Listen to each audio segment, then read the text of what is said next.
నమస్తే, welcome to Sakshi cinema. నేను షాహిదా. ప్రపంచ ప్రఖ్యాత సంగీత దర్శకుడు ఏఆర్ రెహమాన్ ఇటీవల చేసిన వ్యాఖ్యలు అటు బాలీవుడ్లో ఇటు సోషల్ మీడియాలో పెను దుమారం రేపుతున్న సంగతి తెలిసిందే.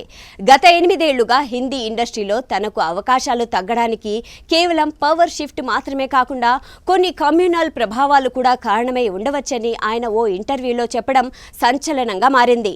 ఇండస్ట్రీలో తనపై జరుగుతున్న కుట్రల గురించి ఆయన పరోక్షంగా స్పందించడంతో అసలు రెహమాన్ లాంటి దిగ్గజానికి ఇలాంటి పరిస్థితి ఎందుకు వచ్చిందనే చర్చ మొదలైంది. దీనిపై సెలబ్రిటీలు కూడా స్పందిస్తున్నారు. ఇందులో భాగంగా తాజాగా రామ్ గోపాల్ వర్మ కూడా ఈ విషయంపై మాట్లాడాడు.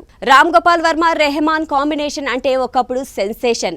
అయితే రెహమాన్ లాంటి దిగ్గజంతో పనిచేయడం అందరి వల్ల కాదని, దానికి ఎంతో ఓపిక కావాలని ఆర్జీవి తాజాగా ఓ ఇంటర్వ్యూలో చెప్పుకొచ్చారు.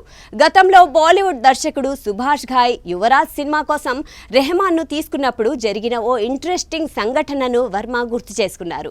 రెహమాన్ పని పూర్తి చేయడంలో చాలా ఆలస్యం ఉంటుందని సుభాష్ ఘాయ్ కోపంగా ఉండేవారట. ఓ రోజు స్టూడియోకి వచ్చిన రెహమాన్ అక్కడ సింగర్ సుఖ్విందర్ సింగ్ కంపోజ్ చేసిన ఒక ట్యూన్ విని అది బాగుందని సుభాష్ ఘాయ్కి వినిపించారట. అది చూసి షాక్ అయిన ఘాయ్, నేను నీకు 3 కోట్లు ఇచ్చింది నీ మ్యూజిక్ కోసం, సుఖ్విందర్ ట్యూన్ కోసం కాదు అని రెహమాన్ మీద అరిచారట. దీనికి రెహమాన్ ఏమాత్రం తడబడకుండా చాలా కూల్గా షాకింగ్ ఆన్సర్ ఇచ్చారట. మిస్టర్ ఘాయ్, మీరు నాకిస్తున్న 3 కోట్లు నా పేరు కోసం, నా బ్రాండ్ కోసం, అంతేకాని నా పని కోసం కాదు. ఆ విషయం గుర్తుంచుకోండి అని ముఖం మీదే చెప్పేశారట. మీకు నచ్చితే ఈ ట్యూన్ ఉంచుకోండి, లేదంటే వేరేది ఇస్తాను అని కూల్గా చెప్పి రెహమాన్ అక్కడి నుంచి చెన్నై వెళ్ళిపోయారట. ఈ విషయాన్ని స్వయంగా సుఖ్విందర్ సింగ్ తనతో చెప్పినట్లు ఆర్జీవి వెల్లడించారు. ఆ తర్వాత అదే ట్యూన్ జయహోగా మారి ఆస్కార్ గెలుచుకోవడం మరో విశేషం. ప్రస్తుతం ఈ వార్త సోషల్ మీడియాలో తెగ వైరల్ అవుతోంది.